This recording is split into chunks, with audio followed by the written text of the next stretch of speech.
Oke, kita sekarang masuk ke episode ketiga berarti ya.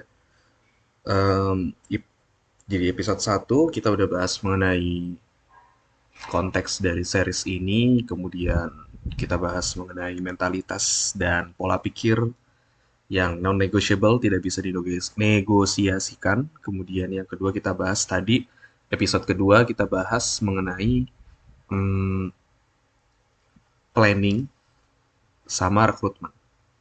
Itu. Jadi sebelum masuk ke episode 3, aku sarankan untuk nonton dua video itu dulu ke teman-teman semua. Dan mari kita masuk ke episode ketiga. Selamat menikmati. Yes, selamat menikmati. Oke, di episode ketiga ini mungkin bakal jadi episode terakhir. Aku usahakan terakhir biar nggak terlalu banyak. Jadi yang ketiga kita bakal bahas mengenai pertama kita bakal bahas mengenai event sama agenda. Gimana biar kelihatan. Nah, untuk event sama agenda ini, biar di tengah, biar, oke.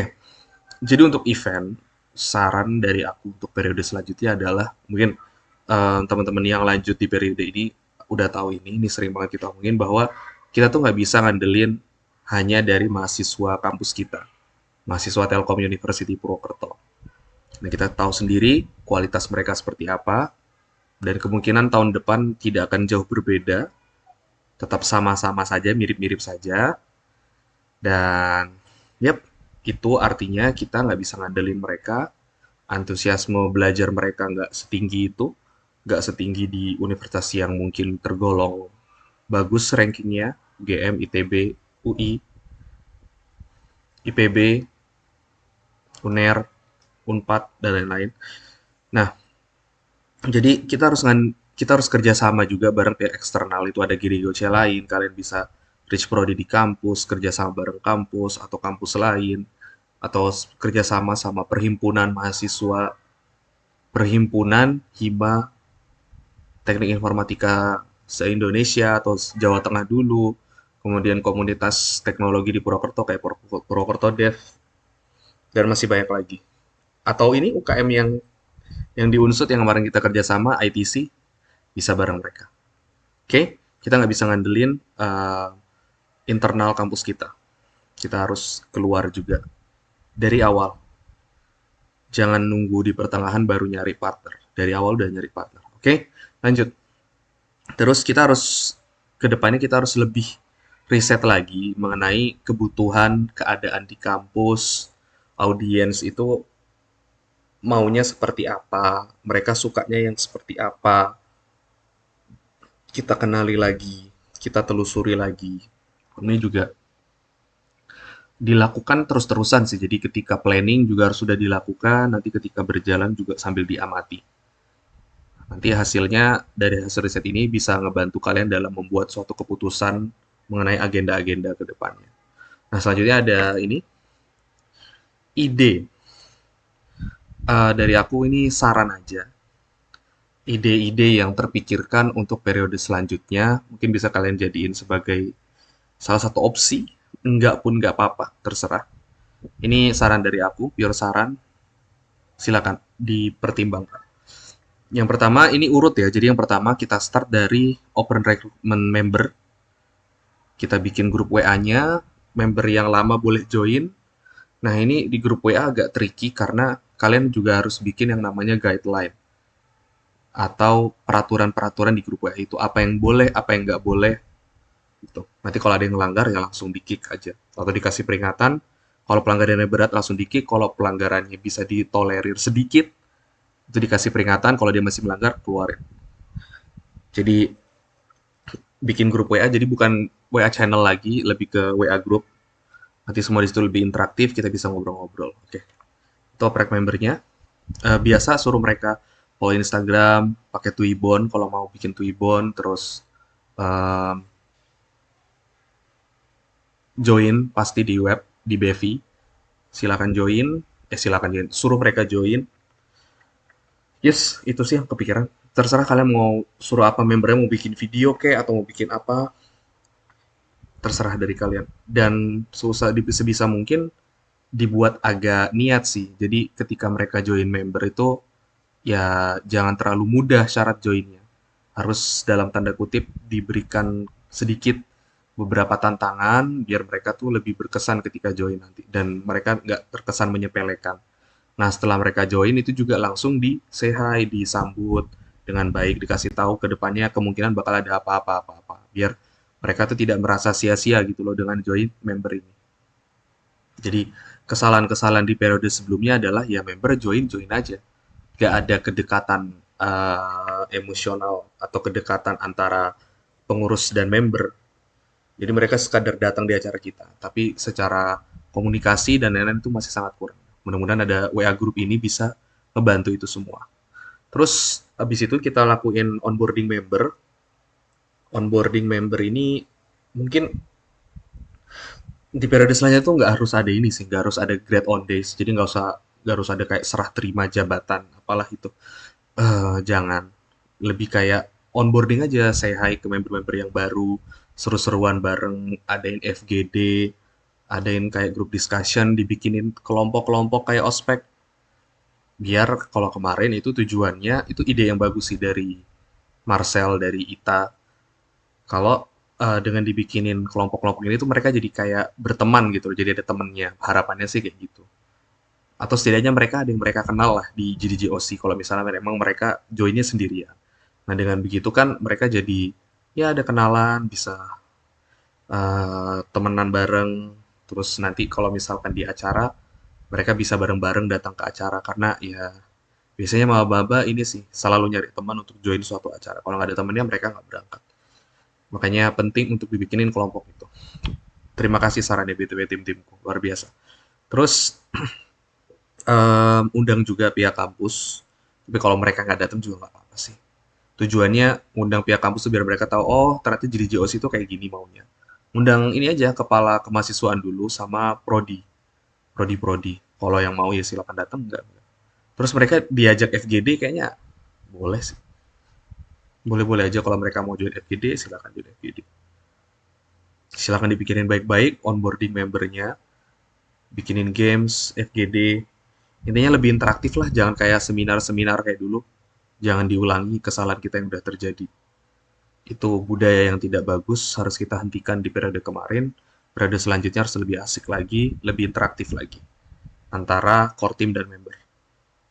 Terus lanjut, ini ada pengganti study jam. Ini aku pikirin banyak banget ya. Jadi em, teman-teman tahu decoding nggak ya? Jadi sistem kita itu kalau study jam itu kan kayak kayak kelas mingguan, terus ada ya kayak webinar berepisode cuma ada temanya masing-masing. Terus juga kurang efektif ya kemarin itu study jam. Yang datang ya segitulah, kurang memuaskan dan dilihat juga nggak bagus. Makanya periode ke depan aku ada kasih ide bahwa em, gimana kalau pengganti study jamnya itu dibuat lebih kayak bootcamp. Jadi kita nih open class gratis, nggak usah bayar. Atau mau bayar juga jangan mahal-mahal teman-teman periode selanjutnya. Jadi kita open class, open bootcamp sih. Jadi ketika harapannya outputnya adalah ketika mereka lulus dari bootcamp ini, satu, mereka punya sertifikat keahlian, kedua, mereka punya portofolio. Ya minimal satu lah, portofolio yang serius ya, bukan portofolio abal-abal. Itu harapannya. Nah nanti bootcampnya itu ada bootcamp apa aja, nah itu ditentukan dari ketika rekrutmen. Di rekrutmen itu ada, ini kan yang ngurusin divisi tech nih, nanti dilihat ada berapa bidang sih yang kemungkinan proper untuk diadain bootcamp ini. Jadi terserah namanya nanti mau apa, mau ada, yang penting ada camp-campnya, terserah lah, diatur lah. Yang penting orang nggak terlalu asing gitu. Jadi misalkan, sorry, maaf. Misalkan Em, ketika rekrutmen adanya adanya yang spesialis di bidang web, mobile, UI UX, tiga itu doang adanya. Ya udah, yang dibuka tiga itu. Kalau emang nggak ada ya nggak usah dibuka, nggak usah dipaksain untuk ada. Atau kalau kalian memang mau maksa, kalian juga harus pertama langsung rekrut orang aja nggak sih, kayak nyari orang. Jadi jangan nunggu, misalkan dia di rekrutmen nggak ikut, tapi kita tahu kalau orang ini tuh sebenarnya bisa, cuma dia kayaknya nggak mau ikut. Kita ajakin, kalau dia mau ya gas. Kita bikinin ininya, bootcampnya. Nanti mereka itu di sana, jadi gini, kalau di kelas-kelas bootcamp yang di sekarang ada ya, kebanyakan ada, itu kan mereka nggak tiap sesi itu di poster, di share di Instagram. Jadi lebih ke menyesuaikan di masing-masing kelasnya aja gitu, masing-masing petnya. Misalkan UI UX enjoy-nya hari apa, jam berapa, mau berapa sesi, itu terserah, terserah mereka. Jadi mereka kayak dikumpulin di satu grup, ya udah mereka belajar bareng di situ. Tiap ada acara nggak usah share poster di Instagram, cukup share informasi kalau emang ada posternya ya share posternya di grup WA itu aja. Jadi ada beberapa learning pad dan kemungkinan bakal nggak terlalu banyak sih gitu. Makanya untuk ngejaga ininya, ngejaga antusiasmenya biar mereka mau sampai selesai itu makanya kita perlu adakan bukan hanya sertifikat yang tiap episode, tiap kelas gitu, kayaknya itu kurang deh. Gimana kalau kita bikin sertifikatnya itu sertifikat sertifikat kompetensi, sertifikat keahlian. Jadi ketika dia keluar lulus dari bootcamp ini mereka punya ya mereka bisa bilang diri mereka web development apa associate atau apa gitu. Jadi ya lebih keras aja benefitnya. Makanya di sertifikatnya itu jangan sertifikat per kelas lagi, lebih ke kayak sertifikat ketika dia lulus dari bootcamp ini. Nah, syarat lulusnya adalah minimal dia pertama ikut satu sesi. Terus nih, ikut satu sesi, kemudian ikut asesmen akhir nanti dibuatin kayak soal soal asesmen akhirnya ya kayak biasanya lah. Ada ujian akhirnya sebelum dikeluarkan itu sertifikatnya. Terus ada final project dan dia submit final project itu. Gitu. Nah, em, itu sih ide dari aku ya. Untuk ngejaga antusiasme dan tetap ada yang lebih lebih berbobot. Jadi ini lebih kerasa daripada kita bikin acara-acara besar kayak webinar gitu. Mending kayak kita bikin nanti nih setelah nanti kan banyak orang tertarik di onboarding member itu banyak maba-maba yang datang mudah-mudahan. Nah, jadi mereka mulai tertarik tuh aku join pet ini deh, aku join pet ini, pet ini. Silakan asalkan mereka sanggup ngikutin diperbolehkan. Asal sanggup komit.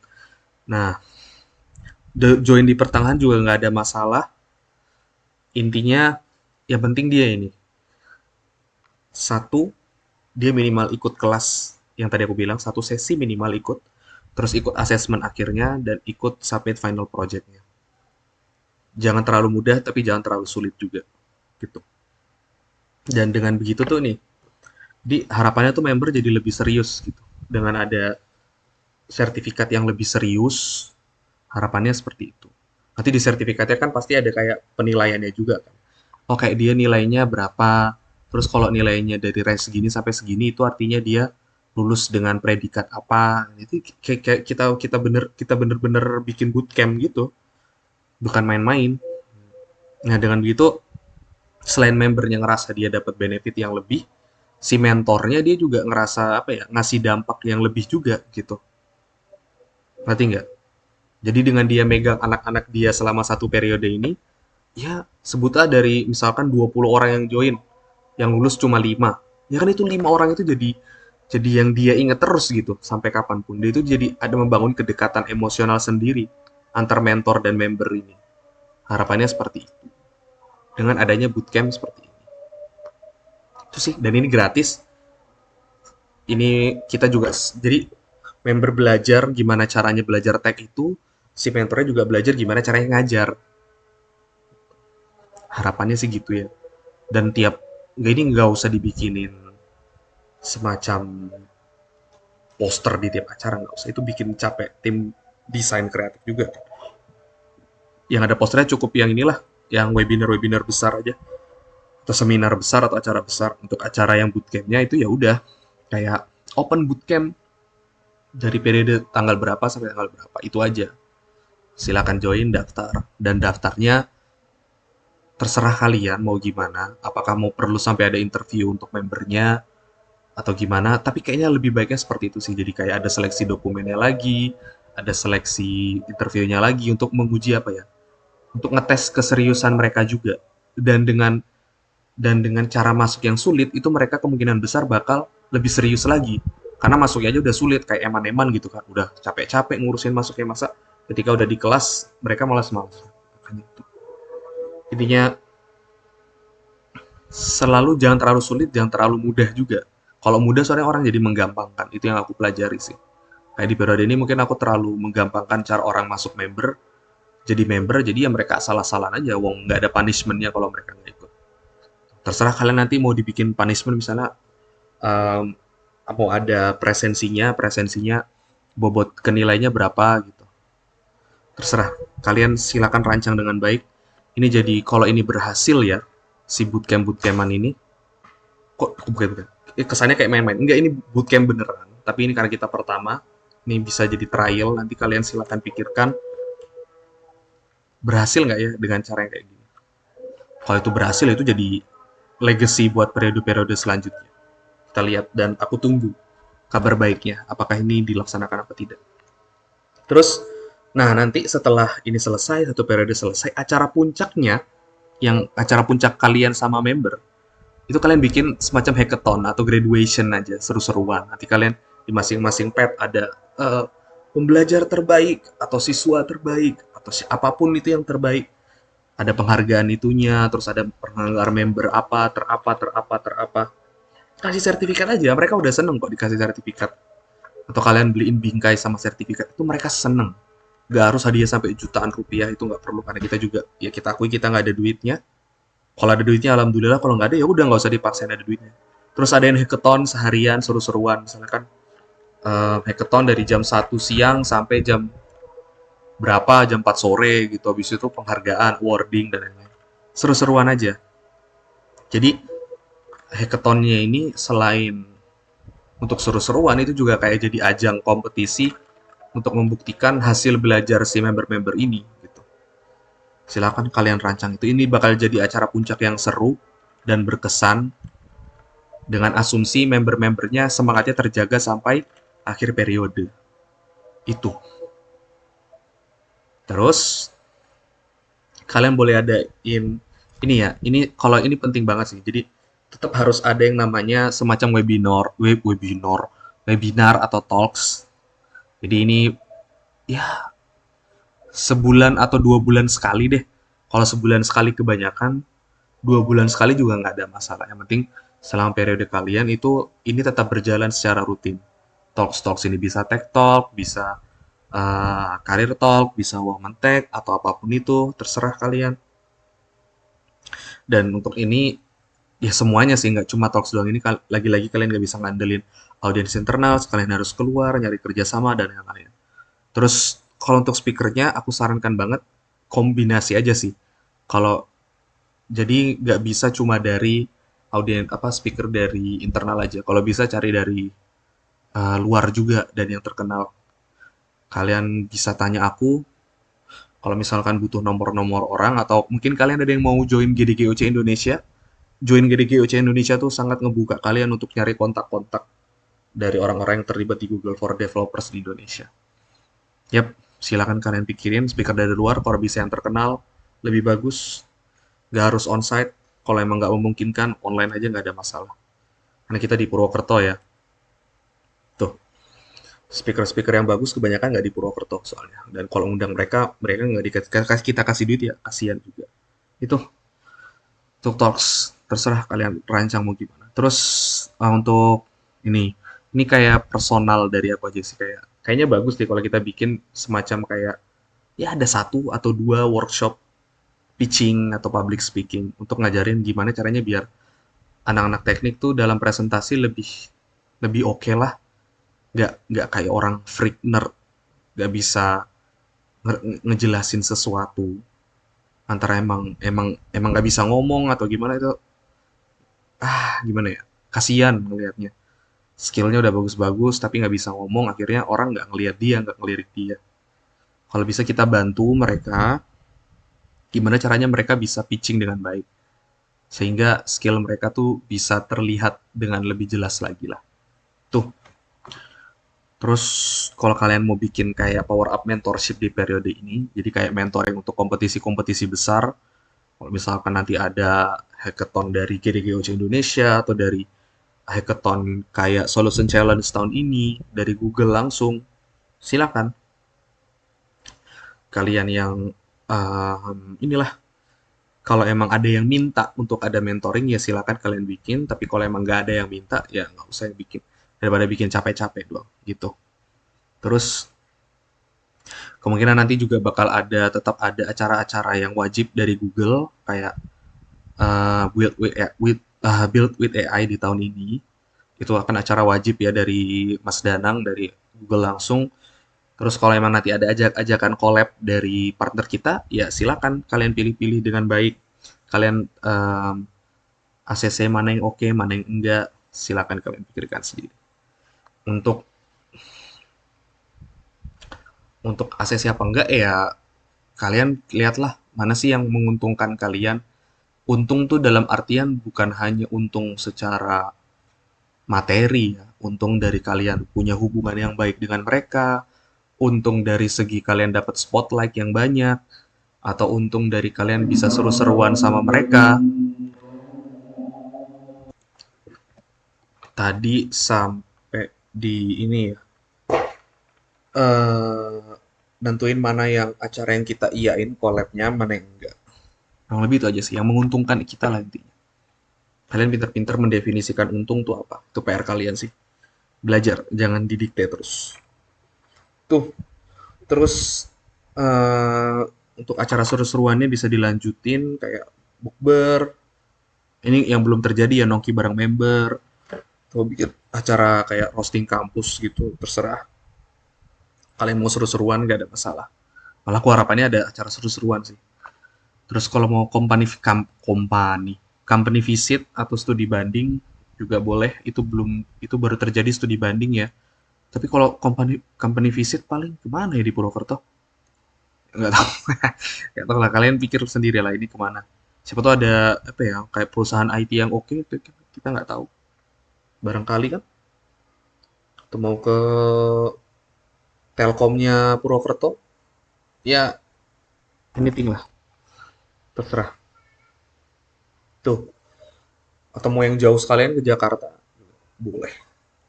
Silakan direncanakan baik-baik. Kalau emang mau. Studi banding juga silakan. That's it.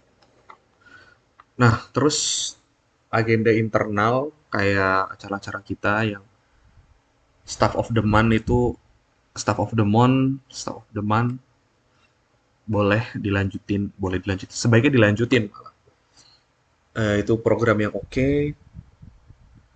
Terus kalau bisa cara ngenilainya itu diimprove lagi.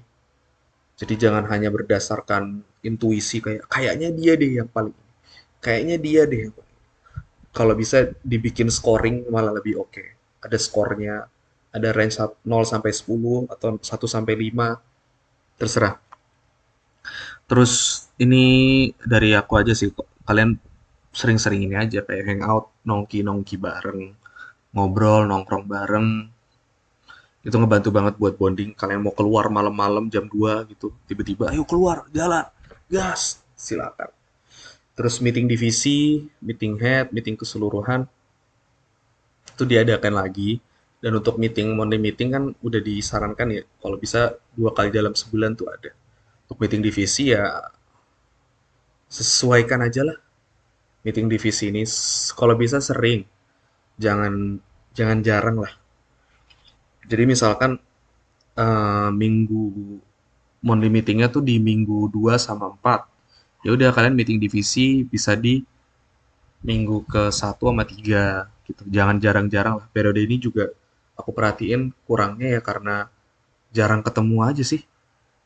Yang paling rajin ketemu aku perhatiin ya paling anak-anak kreatif sering ketemu kerja bareng. Selain itu kayaknya kurang. Makanya meeting divisi itu perlu ngobrol, ketemu. Terus ngumpul-ngumpul di villa juga itu bagus. Itu dijadiin agenda tahunan aja lah ya. Kalian seru-seruan di villa, ngobrol bareng, main, nongkrong. Meskipun ya cuma nyantai-nyantai aja berenang. Penting diselesaikan apa ya? Semua periode diselesaikan dengan kepala dingin di villa itu. Itu dia untuk event dari saran dari event. Saran dari aku mengenai event. Nah, terus lanjut ke bagian finansial. Nah, ini finansial ini apa ya? Tulang punggung lah. Tulang punggung dari suatu komunitas atau organisasi. Kalau keuangannya menyedihkan ya biasanya. Biasanya organisasinya juga kayak gitu. Nah, makanya untuk finansial itu harus diurusin banget. Dan kemarin kalau bisa yang ngurusin jangan satu. Itu salah aku di periode ini adalah yang ngurusin cuma satu dan dia kewalahan. Ya kalau mau dua atau tiga orang silakan gas. Yang penting harus aktif. Jangan sampai udah direkrutin dua orang, ternyata malah nggak ngapa-ngapain juga kerjanya. Itu. Yang pertama, kalian untuk finansial, sumber pemasukannya bisa dari Kema. Ya, kalian tahu, Kema memfasilitasi itu, kalian sosialisasiin juga di masa planning, kalian kan jelasin rules atau cara mainnya gimana dari Kema, apa yang harus dilakukan, apa yang nggak boleh dilakukan, latar belakang kita bisa ngajuin dana ke Kema itu apa, dijelasin juga ceritanya gimana, jangan sampai ada kesalahpahaman atau kecurigaan. Nah, untuk mencegah kesalahpahaman dan kecurigaan ini adalah kalian harus sering-sering bikin yang namanya reporting keuangan. Jadi ada laporan keuangan itu di setiap bulan, itu idealnya ada. Nah, di periode ini itu belum terjadi. Padahal untuk laporan keuangan itu sangat penting untuk transparansi dari kita. Ya uangnya sisa berapa, ada berapa. Dengan adanya transparansi keuangan, jadi kita jelas juga gitu kita mau ngapain ke depannya. Dan orang jadi lebih lebih enak aja sih. Masalah uang kan sensitif ya. Makanya diusahakan setransparan mungkin. Terus selain itu, kalian bisa untuk pemasukannya bisa pre-order swag. Apalagi di awal periode, itu mereka pasti mau banget yang namanya bikin lanyard. Apalagi member-member itu kan, itu kalian hadir di sana fasilitasi mereka. Mau dibikinin lanyard, gas ini kita bikinin. Tapi kayaknya nggak usah sampai desain ID cardnya situ malah ribet. Kalau bisa ya lanyard sama ininya aja, tempat case-nya itu, ID card. Bukan asik ya. Atau kalau emang kalian mau niat dan mau repot, ya nggak apa-apa, dibikinin sama ID card-nya sekalian. Siapa tahu yang bikin nggak banyak kan, kalau yang beli 100 ya agak susah kayaknya. Cuma kalau niat bisa-bisa aja. Nggak ada yang nggak mungkin. Terus untuk di swag ini, merchandise, itu jangan asal bikin, jangan asal yang penting ada. Produknya harus lebih bagus dari sebelum-sebelumnya, harus lebih menarik, lebih kekinian, lebih update. Terus bangun kerjasama yang baik, siapapun nanti yang ngurusin financial ini, harus kerjasama yang baik sama anak-anak kreatif. Dan harus berani cerewet. Oh iya, aku jadi kepikiran ya. Di sebelumnya kan aku bilang kalau finance ini saranku adalah digabung di operation. Jadi operation tuh ada orang HR, ada orang administrasi atau catat mencatat, surat menyurat, sama ada finance, ada orang finansial. Nah, aku jadi kepikiran kalau misalkan finance-nya dipisah gimana? Jadi mereka ada divisi sendiri gitu. Jadi nanti jadi ada 6 ya, ada tech, ada kreatif, ada event, ada partnership, ada operation, sama ada finance. Karena ini finance aku lihat dari si Nawal ya kalau emang mau lanjut, Nawal tuh niat banget untuk ngurusin ini semua. Dia pikirin ini banget. Kalau emang dia mau biar lebih luas, lebih enak ngaturnya dan lain-lain. Kalau emang dia mau bikin ini jadi divisi sendiri dan dia mau lanjut, silakan. Dengan syarat kalau udah dibikinin divisi sendiri, itu ya kerjanya harus lebih bagus lagi, lebih niat lah. Dan ini sih, tulang punggung dari salah satu aspek terpenting dalam merchandise itu kan desainnya. Nah, makanya untuk bikin desain tuh jangan terburu-buru, bangun hubungan yang baik dengan orang kreatif, dan yep, itu sih dari aku. Terus untuk partnership selanjutnya. Partnership itu kita udah mulai dapat partner yang lumayan oke ya di periode ini. Jadi kita dapat beberapa partner baru. Nah, itu dilanjutkan partner-partner itu apa ya, kemarin ada Permi Jateng. Kalau kalian mau kerja sama di luar provinsi yang lebih luas lagi, silakan, gas aja.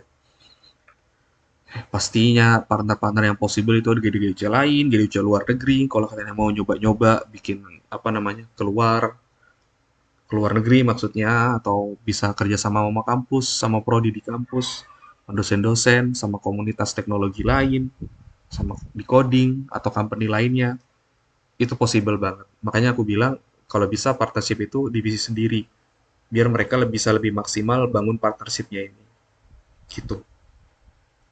Terus untuk kaitan partnership tadi udah aku jelasin ya, tapi ini diulang lagi nggak apa-apa. Intinya harus menguntungkan kalian. Oh iya, aku lupa. Harus berkaitan sama yang namanya edukasi dan atau teknologi. Gitu. Nggak boleh kita partnership game online atau turnamen Mobile Legends, itu nggak boleh. Jadi harus nuansanya edukasi dan teknologi. Terus kalau paid promote kayak bisnis-bisnis yang tidak berkaitan sama teknologi dan edukasi, itu jangan sih menurutku. Cukup yang ada kaitannya sama teknologi. Dan yang terakhir adalah jangan gak enakan untuk menolak. Biasakan untuk mengatakan tidak. Kalau emang dia tidak layak untuk dijadikan partner, ya jangan dijadikan partner. Jangan hanya karena gak enak terus kalian iya-iya aja. Jangan. Jangan banget.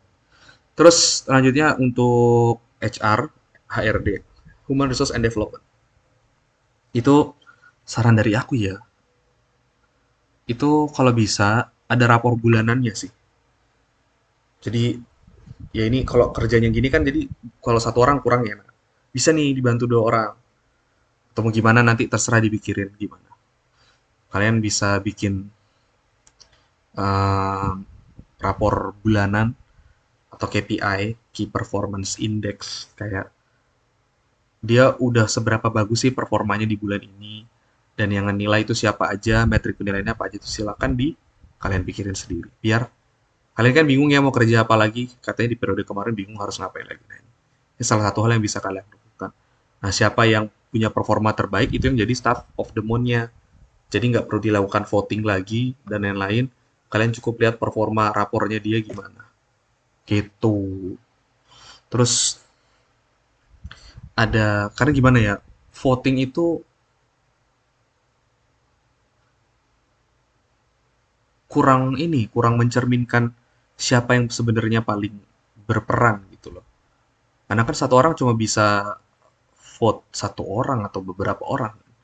Makanya akan lebih baik kalau ya ada orang yang memang fokus untuk menilai performa dari masing-masing orang itu. Itu. Nanti kalau yang performanya bagus diapresiasi, yang performanya perlu perhatian khusus, ya diberikan masukan. Itu tugasnya HR. Jadi HR bukan cuma, ya gitulah. Ini salah satu yang bisa kalian lakukan. Bukan cuma kayak ngumumin ada acara ini, ada acara ini. Kalian juga ngurusin ini ya. Oke. Okay? Terus untuk link NGL itu juga bisa dilanjutin. Jadi ada aspirasi anonim, eval saran anonim, itu lanjutin aja nggak ada masalah. Oke banget kok itu. Terus ini HR tuh harus cerewet, harus membaur sama semua divisi, harus perhatian, harus inisiatif lah. Jangan jangan nunggu didorong-dorong terus gitu. Kalian harus gerak. Kalau emang nggak ada yang ngingetin ya kalian lah yang menggerakkan. Ya namanya HR kan ngurusin human resource ya. Even kalau lead-nya sendiri itu lagi gimana-gimana ya, HR harusnya yang negur lead-nya, gitu ya. Di HR bukan sekadar jabatan doang, tapi mereka benar-benar ada fungsinya gitu. Terasa perannya di internal kita, di core team. Terus lanjut ke kreatif. Ini kreatif itu penting untuk nentuin guideline desain dari awal. Kalian mau bikin desain yang seperti apa, mau planning konten yang seperti apa, mau bawain apa aja, mau dibawa ke mana ini sosial medianya.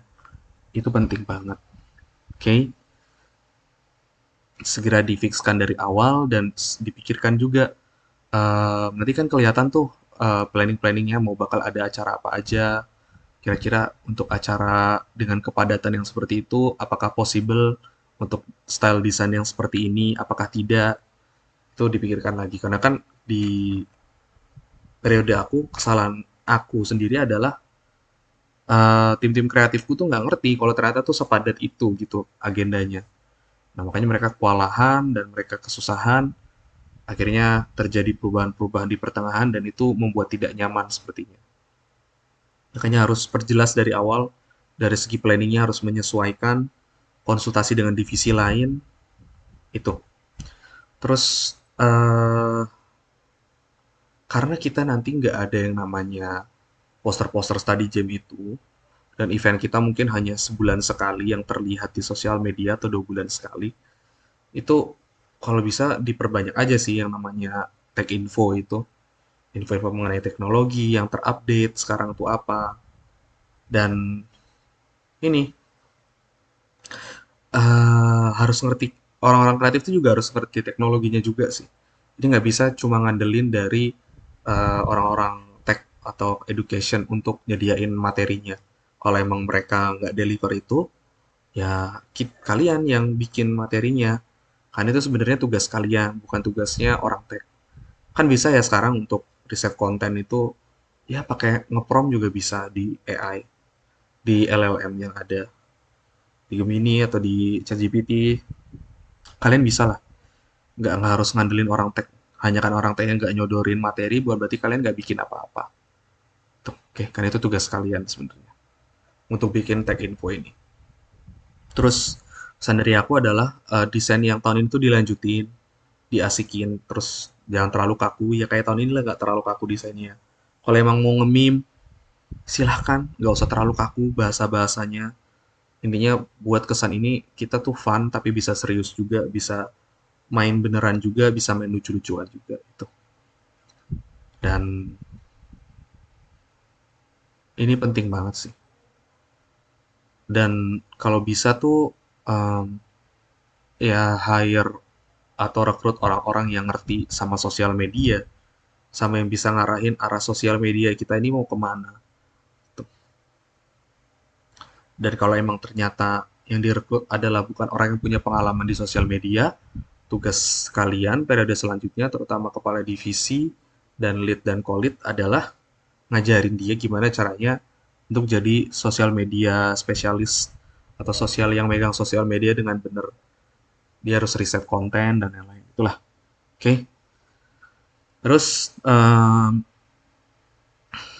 ini berlaku untuk semua divisi sih sebenarnya. Tapi yang pasti untuk kreatif juga harus open discuss dengan semua divisi yang lain. Kalau ada apa-apa, segera bicarakan. Kalau kalian bingung, segera utarakan. Kalau ada butuh masukan, segera bilang. Aduh, tadi ini aku dari record sampai nomor 10 ternyata keputus ya tadi. Keputus di selesai kreatif. Nggak apa, kita ulang. Terus selanjutnya ada member engagement. Nanti ini terserah. Kalian mau bikin ini ada peran khusus, mau dalam bentuk peran aja diserahkan ke divisi mana gitu, atau kalian mau bikin role-nya sendiri, itu bebas. Terserah kalian. Mau dibuat seperti apa ini member engagement. Yang penting harus ada sih baiknya, biar ada orang yang nge-handle member-member ini gitu loh. Ada orang yang emang tahu keadaan member tuh seperti apa. Jadi untuk menjadi member engage, untuk tahu keadaan member seperti apa, itu juga pertama tadi kita udah sempat mention WA group itu harus dimaksimalin bener-bener, dibuat seinteraktif mungkin, dibuat seceria, bukan seceria mungkin, maksudnya orang tuh nggak takut gitu loh untuk ngechat di situ. Ya orang nanya-nanya aja gitu, nanti kita bantu. Kalau emang sifatnya meminta bantuan atau emang kayak mau ngobrol, mau lucu-lucuan aja, nge-meme aja, nggak ada masalah. Dibuat seterbuka mungkin lah grup WA-nya itu. Terus kalian juga harus bikin semacam guidelines, jadi kayak ada peraturan-peraturannya grup WA-nya, apa yang boleh dilakukan, apa yang tidak boleh dilakukan. Kalau kalian melakukan melanggar peraturan yang ada, itu dikasih peringatan, atau kayak mau emang peraturan atau emang melanggar terus ya dikeluarin gak ada masalah. Atau bahkan jadi dari member gak ada masalah. Oke, okay? Jadi intinya dimaksimalin grup WA-nya, dibuat guideline-nya. Terus untuk Discord itu nggak apa-apa, bisa dibiarin aja atau kalian mau hidupin lagi terserah. Tapi intinya untuk sekarang, karena emang jarang yang pakai Discord, itu untuk sementara dijadiin sarana buat promosi aja lah. Tuh, siapa tahu ada mau partner kita mau promosi, bisa kita share di Discord itu. Terus sering-sering minta feedback, saran, masukan dari member. Mau itu entah lewat grup, WA, atau mau link NGL, link anonim, atau mau tanya langsung, terserah. Yang penting kalian tahu keadaan member itu seperti apa. Terus kalian untuk membuat member-member itu nyaman, kalian juga dia harus orang yang ceria, yang freak, tapi tetap bisa elegan, yang asik lah. Ya kalian harus jadi orang ini, orang yang paling asik di komunitas ini, setidaknya di mata member gitu. Nah terus di akhir kalian juga harus bisa yang namanya kerjasama bareng divisi lain. Siapapun yang ngurusin member engagement ini. Jadi kalian yang tahu kondisi, yang harusnya orang yang paling tahu kondisi member itu gimana ya orang-orang yang ngurusin member engagement ini. Nah dari sana karena kalian tahu keadaannya seperti apa, kalian bisa ngasih masukan atau saran ke divisi-divisi terkait. Gitu untuk posisi atau peran member engagement ini. Aku harap terus berlanjut karena penting banget. Ya kalau nggak ada member, ya ngapain komunitas ini ada gitu loh bahasanya gitu. Ya, karena kita buat komunitas ini kan untuk memfasilitasi member-member itu. Itu. Terus untuk divisi atau untuk tim tech lah, tim kurikulum teknologi edukasi itu. Yang pertama adalah kalau misalkan nanti bootcampnya ini jadi atau enggaknya intinya headnya itu kepala divisinya harus bener-bener yang namanya ngedampingin dan ngebimbing staff-staffnya atau mentor-mentornya itu diawasin, diajarin, tapi jangan dilepas begitu aja, harus berani ngasih saran, ngasih kritik, jadi orang yang membangun bonding di antara timnya. Jangan apa ya, jadi ada kerjasama yang terbangun gitu loh di divisi tech ini. Meskipun nanti itunya kan beda-beda ya, learning path-nya beda-beda. Mereka ngurusin materi mereka sendiri, bidang mereka sendiri. Tapi ya yang namanya kalian sesama mentor ya harus saling ngajarin, harus saling bisa ngasih masukan ke satu sama lain, ngasih pandangan, ngasih saran. Tuh, karena yang namanya ngajar itu ya yang berbeda dari yang namanya proses development gitu.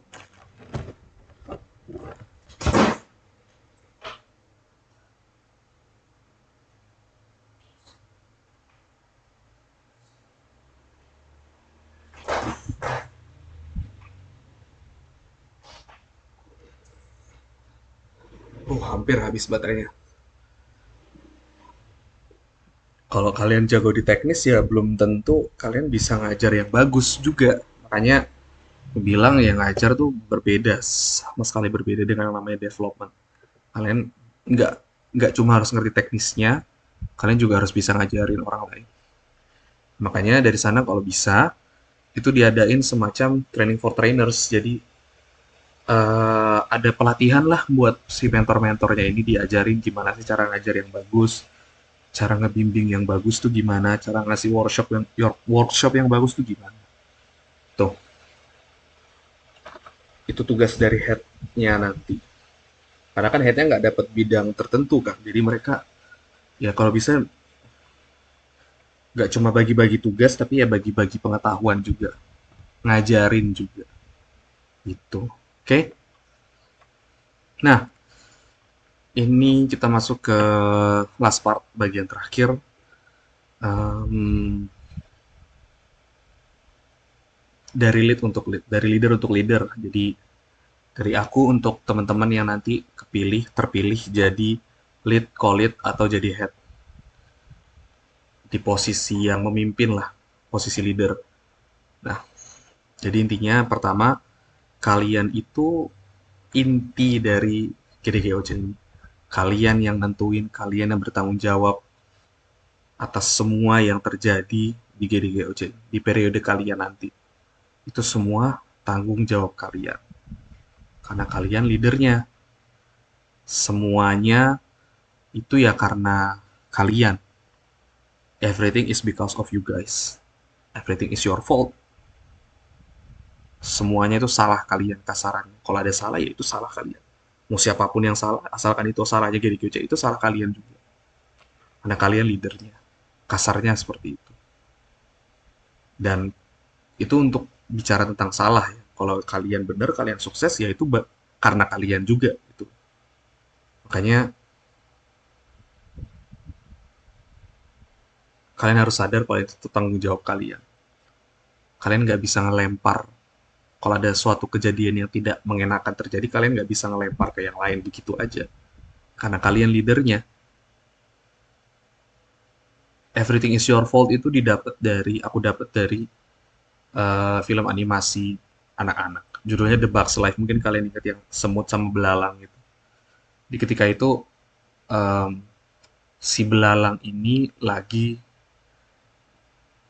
mengancam si ratu semutnya. Karena ratu semutnya nggak bisa deliver kuota makanan yang diharapkan si belalang ini. Terus ratu semutnya malah nyalahin si ya bawahannya lah, adalah siapalah itu. Dari situ si belalangnya langsung bilang, loh, kok kamu malah nyalahin mereka?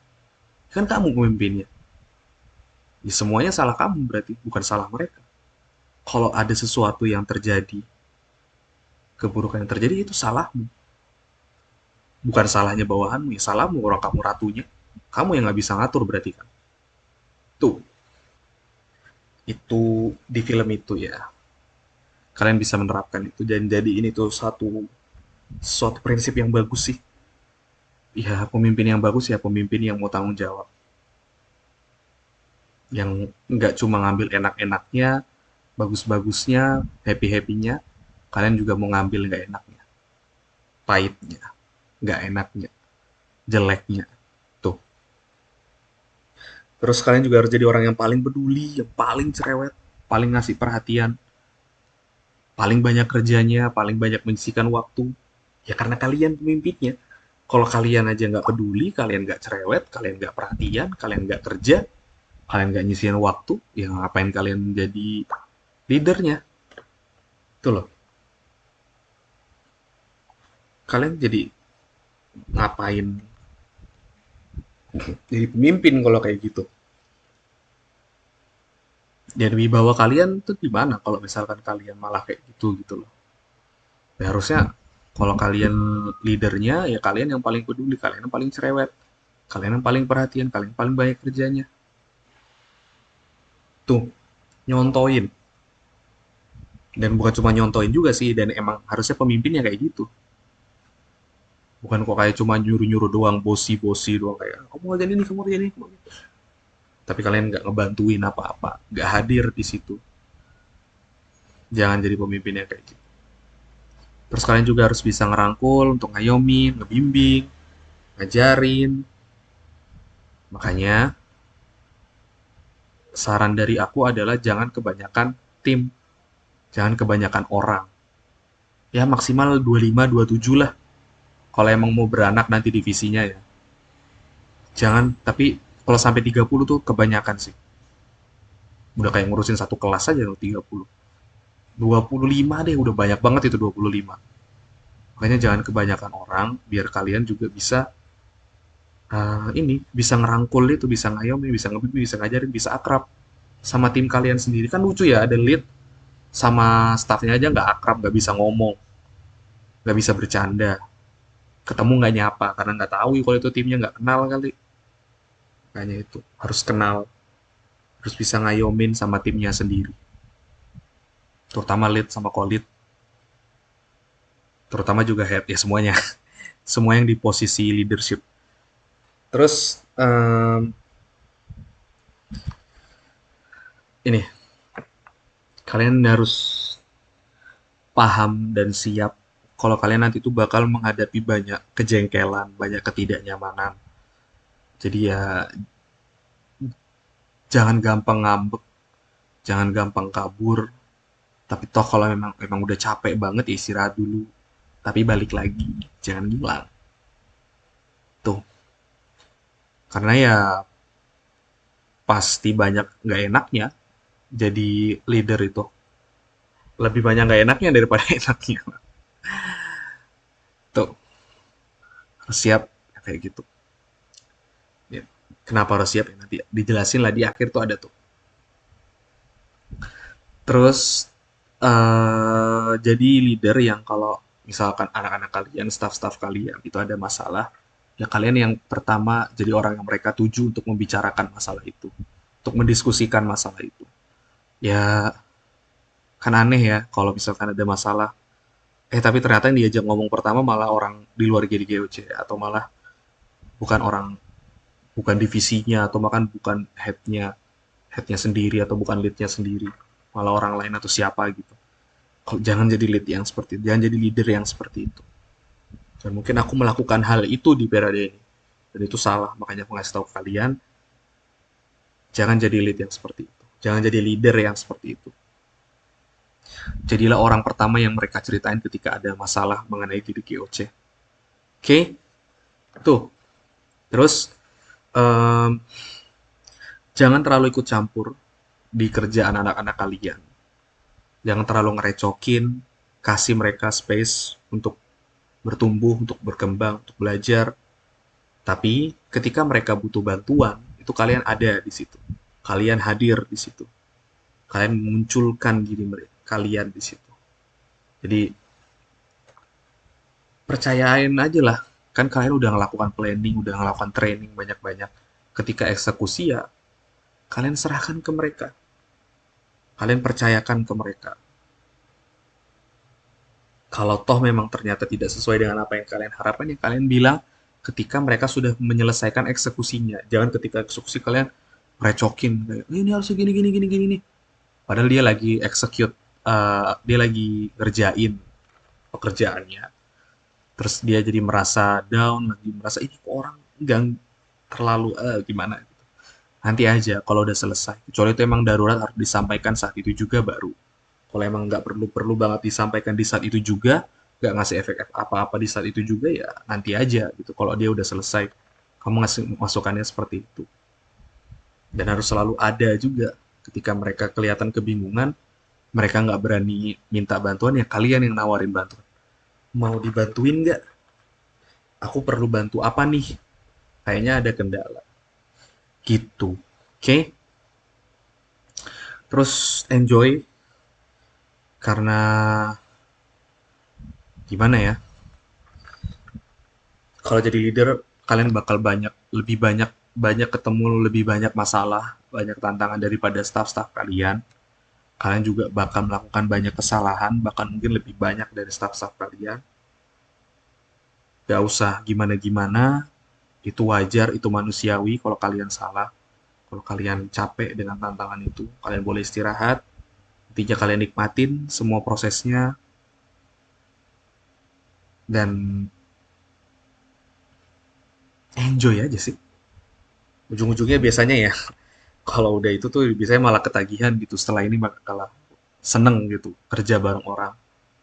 Karena udah tahu rasanya enjoy-nya, kesenangannya jadi leader itu seperti apa.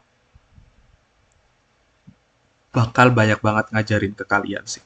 Dan itu bisa kalian lihat di video ini. Apa yang udah GDGOC kasih ke aku, itu aku kembalikan lagi ke kalian. Ini feedback aku dari apa yang sudah kalian kasih ke aku. Jadi ya semoga ini bisa ngasih manfaat ke kalian dan kalian bisa melakukan hal yang ini juga ketika kalian jadi leader nanti. Semoga seperti itu. Enjoy, ya, enjoy. Terus ada terakhir disclaimer yang tadi udah disebutin bahwa tidak menutup kemungkinan bahwa ketika kalian menjalankan ini semua, kalian bakal jumpa atau ada di masa-masa yang berat, yang suram, yang bingung, mentok gitu, nggak tahu harus kemana lagi, kehilangan arah, muak, lelah. Kalian udah nyoba ini, ternyata masih kepentok, nyoba ini, kepentok, ini, nggak udah ngapain, udah nggak tahu harus mau gimana lagi, solusinya kayak bingung harus apa lagi, ya ya udah berarti untuk saat itu ya kalian terima saja bahwa memang tidak ada solusi yang bisa kalian lakukan. Jadi ya cuma bisa dijalanin aja. Oke? Okay? Gak ada salahnya kok.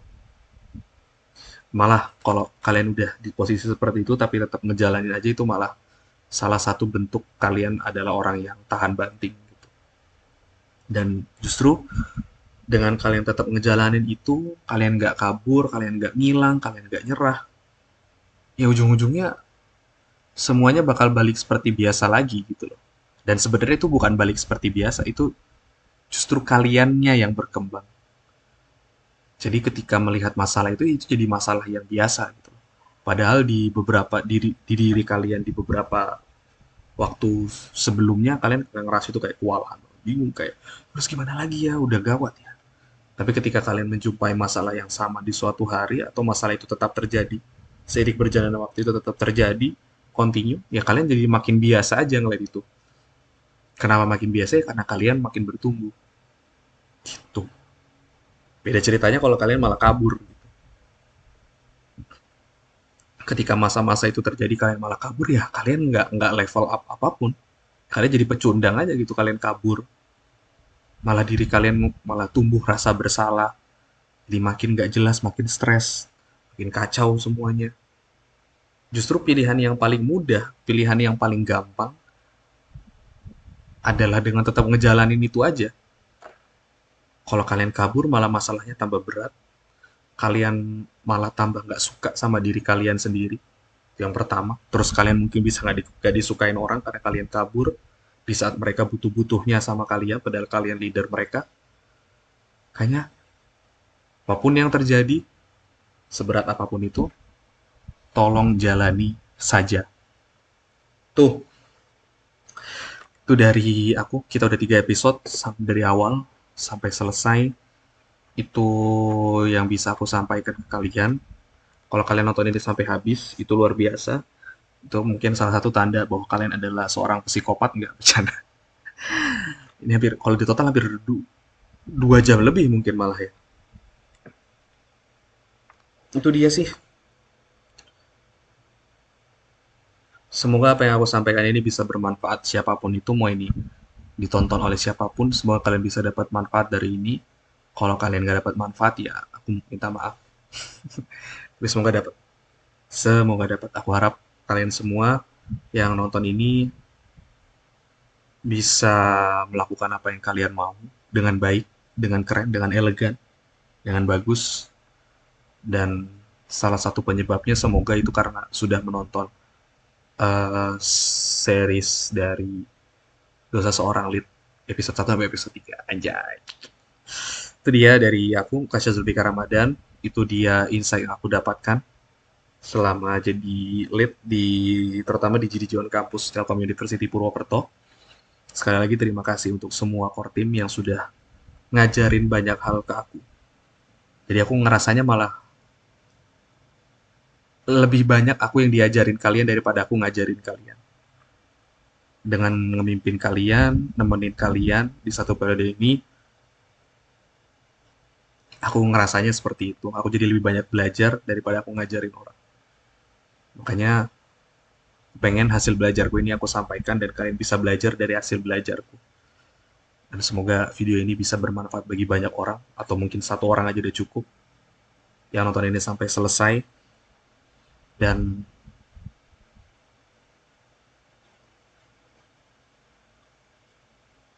semoga kita semua bisa menjalani apa yang kita jalani dengan baik, dengan elegan, dengan keren, dan kita bisa sampai di garis finish dengan rasa puas dan bangga.